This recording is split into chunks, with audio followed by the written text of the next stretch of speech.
Today, I wanted to share an incredible story that truly highlights the power of dedicated training and committed owners. Meet Maisie. She's a beautiful 3-year-old Border Collie and a testament as to what you can achieve with your dog when you don't give up on them. When Maisie's owners first reached out to me, they were at their wits' end.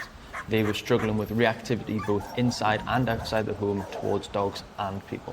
All they wanted to do was just go for a nice relaxing walk with their dog, without her barking and lunging at every single dog that passed by, every runner, or every bike. Unfortunately, her reactivity has also led to her nipping multiple people. Before Maisie's owners had reached out to me, she had been to several trainers already. She'd been to board and train, she had had one-to-one in-person training, and all of these trainers had been positive reinforcement only based. Some progress had been made, some improvements had been made, but ultimately she was still very reactive and the problem had not been fixed. Now, at this point, her owners had started to run out of options, and unfortunately, it was starting to tear the household apart.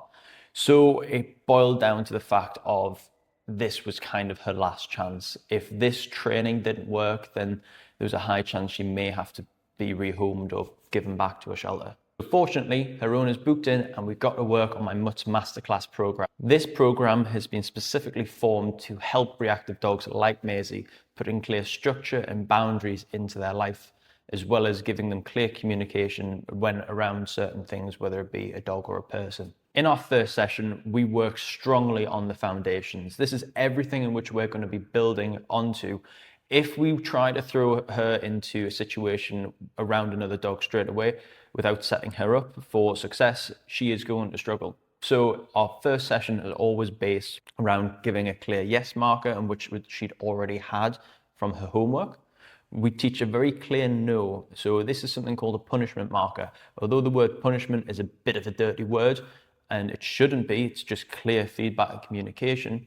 We taught her that, to which she understood it perfectly. And we also started to teach her how to play with structure. She loved a game of tug, but there was no real structure to it. It was a case of she'd play and then get bored. So in the session, we started to teach her how to actually enjoy the game of tug and teach her owners how to play with her properly. Fulfillment is massive in our dogs. If our dog is not mentally fulfilled through the use of play, then a lot of these sort of emotions and feelings are just going to come out in other areas. And usually this comes out in the barking and the lunging or any sort of insecurities that the dog may have about other dogs or triggers. Yeah, nice. Good. Yeah. Yeah, that's it. Good. Make it tricky. Make it tricky. Make it tricky. Good. Right, should get a little bit pull back. Nice, well done. Well done. Keep moving around the room for us. Always keep them feet moving. Good, good. That's it. Never just offer it to her mouth. Move it away for her to chase after it. Good. Let her win. Good. Towards you. Bring it back towards you. Grab that toy. Let's go back to play. Nice. Good. That's it. And then all done. Put the toy away. Put the toy away. Just say all done or whatever word. Yeah, brilliant. So mark your words, drop back, nice, and then pair. Better. That's the route. That's the routine I want. This does is it gets the dog to focus on when it hears the word, she comes to you, because otherwise, when she hears the word, she just goes about her day. The food's going to get delivered to her. Nice. Good. Well done. Good, good, good. That's good. Yeah, yeah. Oh, we are going to keep going at it. Hold it. Yep. Okay. Do one more. Yeah. Yeah. Yeah. That was bad. Right. Back onto that back tie. Good. So now it's our second session and she was ready to be exposed to a controlled trigger. And this is where we start working around my own dog. We get her in front of my dog and we see what decisions she's going to make. She's going to make either a right one or a wrong one. Either way, she's prepared, or her owners are prepared, in order to give her the clear feedback as to, was that an appropriate behaviour or was it not an appropriate behaviour? And that's where our yes and our no comes in. As expected, we did have a couple of reactions, and this is the purpose of these sessions, is to put the dog into a situation which they have previously reacted to and start giving them very clear feedback as to that yes or a no. By the end of the session, she was calm and neutral, and she understood what she needed to be doing around the things she saw as a trigger in order to get praise and reward and all the good stuff in life. So what's really nice here is that even though she can see another dog is within a meter of her, 2 meters, with a ball, she's calm. Yeah. Yeah. So she's paying attention to him. This side. Yep. So use your marker. Bad. Move away. Repeat it. Do it again without the lead straight away. Nice. She's not bothered about the distance in which a dog is. So I'm just gonna heel. Good. And we're just gonna stand for just a second because I want to get the picture which she understands and sees and like, all right, cool, that's fine. Clever girl. Yep. Yes. Now we can do that.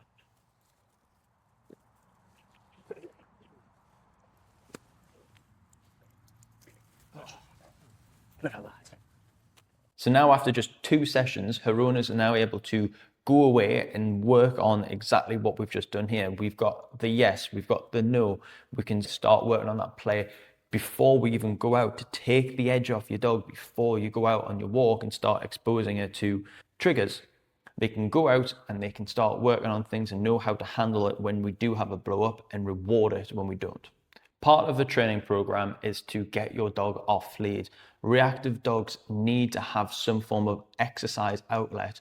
Playing with them is perfect. Playing them is great, and it's a huge part in which I'll constantly be banging on about. But it's so important that we start to get our dogs off lead to get their exercise needs met. Now, up until this point, Maisie had never been off lead with reliable recall. She had been off lead before, but that recall was not reliable. She'd always been stuck on a long line, and realistically, a long line does not hit the same as being able to get off lead and run and sniff and get your heart rate up and do whatever the hell you want as a dog. But when you're recalled, you come back when asked. In order to get Maisie off lead safely, we conditioned in an e-collar, and this tool was going to be vital in her training and her progress throughout. The e-collar allows Maisie to have this freedom that she didn't have before. She's now able to be completely off lead, explore whatever she wants to explore, run around, sniff, and just be a dog. But her owners have that kind of insurance of if for some reason she was to ignore a recall, they can get her back and they have that reliability. Come. Well done.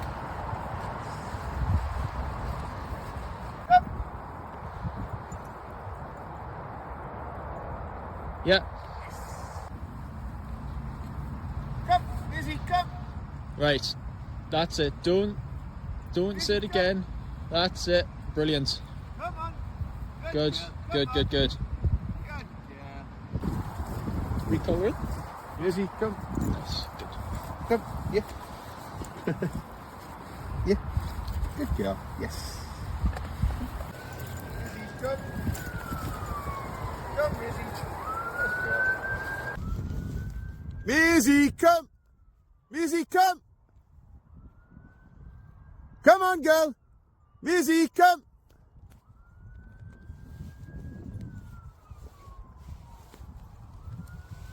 Yes! Good girl!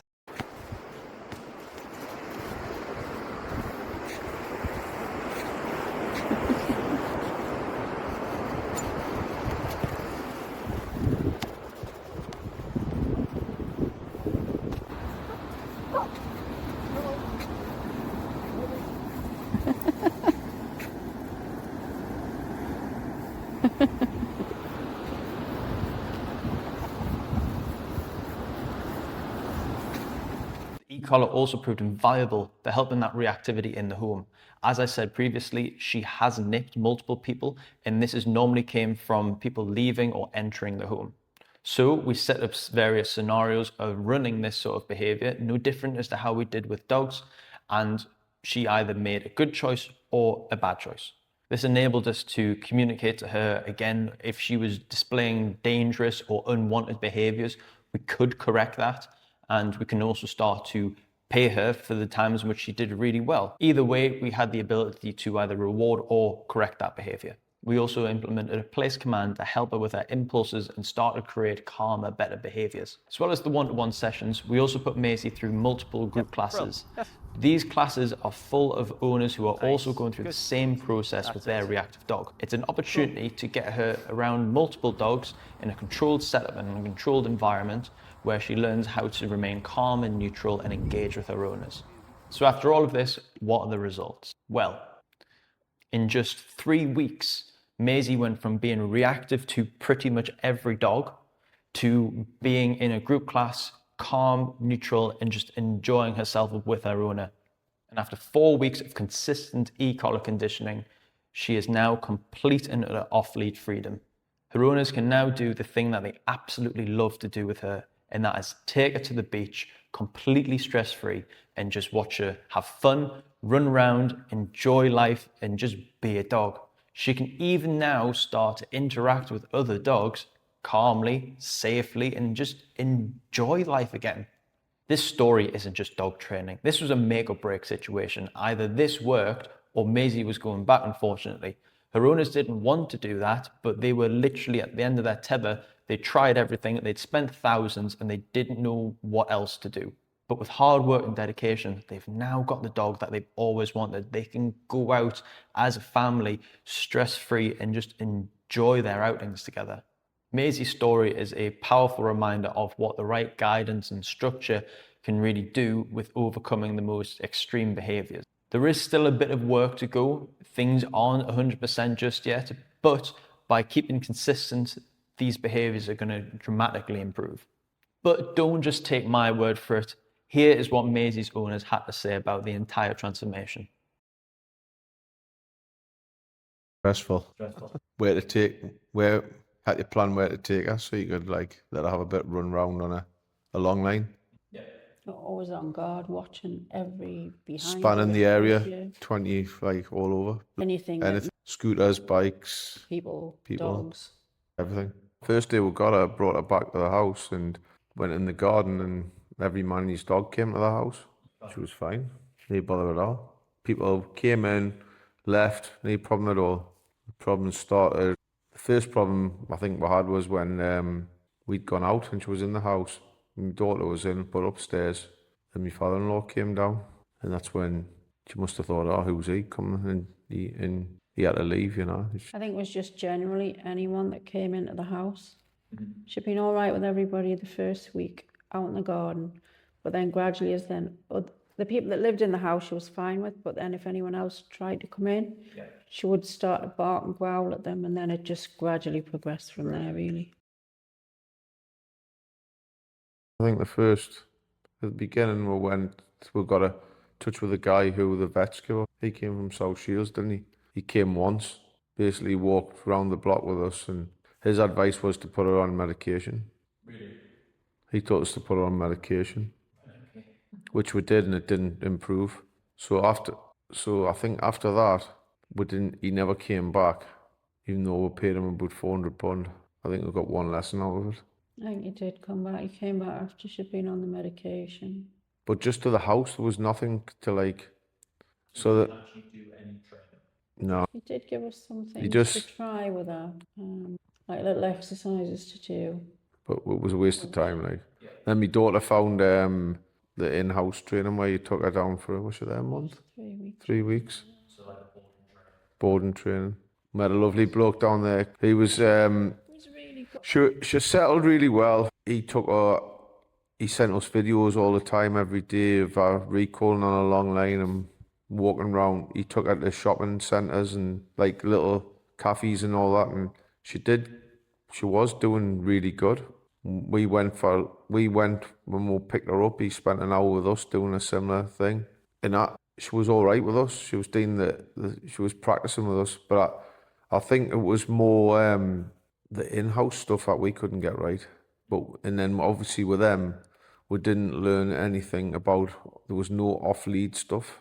So it was all long line, use a long line for this, use a long line for that, which was fine to a degree, but I think the longest one we had was with 15 meters, which You can tell, but that the frustration that she was getting by it, because when you've getting her off the lead, she doesn't run much more than 15 meters in front of you anyway before she looks back to see where you are, or you call her back. But she's got that ability to go a bit further if she wants to. But she knows, like, she's like, I don't know, it's just that, she's got that freedom, hasn't she, compared to being on the line. Definitely more chill. She's definitely enjoying walking much, whereas before you could tell she wasn't enjoying it because she'd be pulling and there was not. She always was on edge on the long line, and because it's always going to come to an end, isn't it? the behaviour. Behaviourist was another complete waste of time. I mean, she was more about the psychological side of things, and it was trying to sort Well, of but she didn't do now, though. understand. She gave us a lot of stuff to read. It was a fearful type of anxiety, and there was too much going on. It was trying to narrow down all of the distractions and then build them up. So I could understand the psychology behind it. So Then it was difficult trying to put it into practice, like from reading about it and then like going straight to, it's like, well, I can understand, but then how do I do that in theory? But then like trying to do that on your own, it's not easy because you're never in a controlled environment. You can't control all of these things. It's just so although some of it made sense, it just wasn't really practical. Another waste of time. It was always high value treats, get the chicken out, get the cheese out, get the ham out. So it was more like a distraction, but then never actually getting to the root cause of the problem in the first place. So I'd seen your post on Facebook about the e-collars and dogs get your dog off lead and all that. So it was the actual e-collar which drew you in. Yeah. So what was your... Nothing. I'd obviously seen your advert, and then I'd looked it up on the internet, and then I thought, well, the only way to go with this dog is she needs to have some freedom, and we aren't giving her the fulfillment that she needs. We would take her out before we let her off lead and be out for the same length of walks or longer on a long line, letting her run into the beach, but you were always on edge because you were scanning. You had no control. No, having that little button to press if you need to, just like brings you down from up here down to there. I normally go down the beach, let her off lead. She has a bit of play, she has a bit of dig, she goes in the sea. She has a bit of play around with the other dogs if they come to play with her. She's a lot more relaxed. We're a lot more relaxed. She's a lot more relaxed. A lot more enjoyment out of her. You can do that, then go home, have a bite to eat, and you can nip out for 4 to 5 hours and she'll be fine. Then take her out again for another hour, or you can stay in. Sometimes if we'll do that, then we'll come back in, have an hour, take her back out mid after like 2ish, and then we can go out on an afternoon for a few hours, and she'll be fine in the house on her own. I think that definitely though the only problem we have now is in the house, which we now have got, but we know how to manage it better, and I think we can get better at it by doing more work. 110%. Honestly, I've been blown away by the whole situation, mate. Like, because I didn't think I would ever get this dog off lead. Like, has that been your biggest takeaway? 100%. Because this is only the second dog I've had, and it's both. My last collie was like a fucking human. She'd walk by your side or she'd go and run. She was nothing like this one. When they're all different. But so I always said, if I get a dog, I'm getting a Border Collie. I got one. I probably was blessed by the one I got, but then I got this fucking pest. But we like going out. We like going for walks. So I don't see that and she gets you up again for a walk, to be fair. Because half the time, if we didn't have her on a weekend, we probably wouldn't get out as much for a walk, would we? Certainly not when it's cold and dark and wet. I didn't think she would be as well behaved as what she is and as comfortable with things as quickly. I thought it would take a lot longer to get her off lead. Well, even my son was impressed the other day when he went out with Julia. I took him down to Shields with us. And he said to her, like, You're not letting her off, are you? You're not letting her off. I got out of the car and he was like, what are you letting her off for? I was like, she's fine, she's fine, she's fine. And the tide was in, so there wasn't a lot of sound, but we had a good bit of play. And we sat on the rocks because he'd had to go in and rescue the frisbee because she wouldn't go and get it. So we were sitting trying to put his socks and shoes back on. And we were sat on the corner and a woman came and I saw her just in, because she was off lead, and I saw her just in time. And I went to recall her and she just legged it round the back of hers. And I must have really shouted. I must have been quite stern because she just stopped dead and came back. And I was going, what did you not press the button for? What did you not press the button for? I was like, because it's a last resort. And I said it was there if I needed to press it. But yeah, well, she's definitely much happier. You can just tell just by the way she comes in, she seems more relaxed. She's wagging her tail so much more. You know, she's out in the garden having zoomies and just by herself. Nobody out there. She'll just pick her ball up and she's away. And she's just, yeah,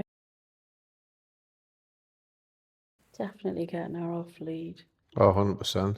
We've been on long walks. We walked around Grasshome Reservoir the other week. She was off lead the full time. I mean, there wasn't many people there, but I don't understand people that keep saying to me, yeah, but you're getting all this, but you're not around people. I said, well, I didn't want to be. You didn't want to be around loads of people when you've got your dog, because all dogs are different. I never was round loads of people when I had my other dog, because I never used to phone Joe Blogs up and say, oh, I'm down the field with, bring your dogs, do them all over. And you just go and do your own thing, don't you? I just call her back to us. And if I need to put her on a lead, I put her on the lead. If not, she'll just stay next to us until they've passed and gone in whichever direction they're going. Or I change direction and say, we'll go this way. She might look at the other dog, but you can just say we're going this way, show her a toy or something, and she'll come the way with you. And if you have a reactive dog and want to start creating better behaviors with your dog and enjoy stress-free outings, then click the link in the description to book in your free consultation with me.